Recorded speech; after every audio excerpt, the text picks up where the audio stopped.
talk to us about Kat McCarty coming back. She said after the game that she hadn't played the 10 since Carly Lloyd was on the team. And so her coming back in that role in particular, what you saw out of her in the first game. Yeah, I think Kat's such an exciting, dynamic player. I've played with her since Stanford, so I've seen her be successful in a lot of different roles, and I think she is so good at finding the space in an opponent's midfield or back line and just exploiting it. And yeah, I think in the 10 for us, she can spring a lot of passes to our forwards, and yeah, I think Kat's did a great job there and will continue to. How do you feel about the partnership that you've been building with Tierna, having gotten a lot of games this year, especially compared to last year when it was a lot of rotating partnerships, even going into the tournament?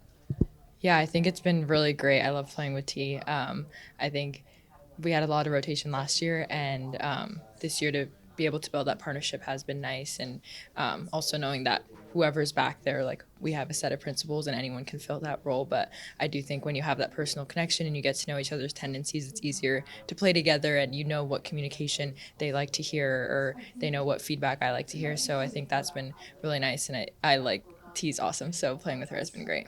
What are some maybe like behind the scenes examples of the way that Lindsay leads that maybe we don't see? And what have you learned from her as a leader? Yeah, I think she does a good job of just like feeling what the vibe of the group is and really making sure that we hear what we need to hear going into a game, whether it's talking to the starting lineup or talking to the team right before we go out, and just making sure that we're all on the same page and knowing that we have each other's backs. And when things are changing, like there are a lot of non-negotiables and things that we're great at as a team, and we can always rely on that. So just making sure that we feel like we have that trust in the group and we can go out into any game and be successful.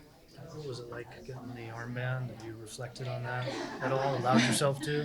I haven't really, but yeah, it's such a huge honor. I think being on this team is an honor, and then to wear the armband, there's been a lot of iconic, powerful women who have worn it before me. So I think to be in that group is really exciting for me and something that I hope to continue to build as I